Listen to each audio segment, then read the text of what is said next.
Slowly, almost invisibly, Aarav started to change. Not on the outside, where success is usually measured, but on the inside, where real transformation begins. He became more patient with himself. He learned how to focus even when he didn't feel like it. He learned how to sit with discomfort instead of running from it. Failure no longer crushed him the way it once had. It became information instead of judgment.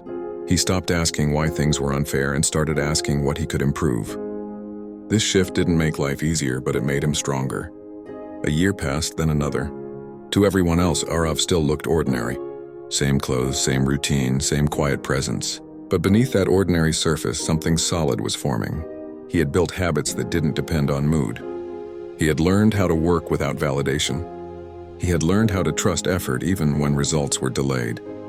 While others chased shortcuts and bursts of inspiration, Aarav built a foundation. He no longer needed confidence to act. Action itself began to create confidence.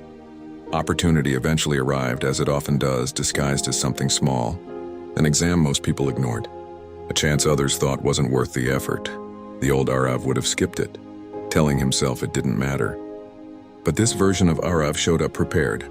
Not hopeful, not desperate, prepared. When the results came, his name was near the top. Not first, not extraordinary, but enough to make people pause. Some called it luck. Some said he must have had help.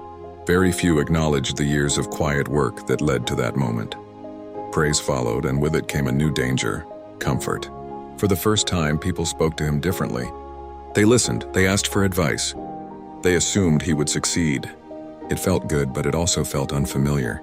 Aarav noticed how easy it would be to relax now, to enjoy the approval and slow down. But he also noticed how fragile progress could be. He asked himself a simple question. If all of this disappeared tomorrow, would he still work the same way? The answer was yes, so he continued. Then life tested him again, harder than before. A major failure, public and painful. The kind that invites whispers and doubts. Maybe he was just lucky once, people said.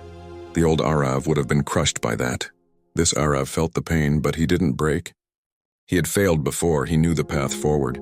Failure no longer felt like an ending. It felt like a familiar road he knew how to walk. He stopped explaining himself, stopped defending his journey. He learned the difference between pain and suffering. Pain was unavoidable. Suffering came from the stories he told himself about pain, so he felt the pain and dropped the story. He returned to work quietly, relentlessly, without drama. Days became weeks, weeks became years. Progress returned, steadier this time, deeper, rooted in who he had become rather than what he achieved. Years later, Aarav stood in a life he once believed was meant for other people. Not perfect, not glamorous, but stable, meaningful, and his own. He had control over his time, his choices, his direction. When people asked him how he did it, he never spoke about talent or intelligence. He spoke about endurance, about showing up when it was boring, about continuing when no one was watching, about refusing to quit on himself. The truth was simple, though not easy. Aarav didn't win because he was special. He won because he stayed. He stayed when others left. He walked when others ran out of patience. And one day, quietly, without any dramatic announcement, the distance between who he was and who he wanted to be disappeared. And if you are reading this now, feeling behind, unnoticed, tired, or unsure, know this: the story is not over. The quiet days matter.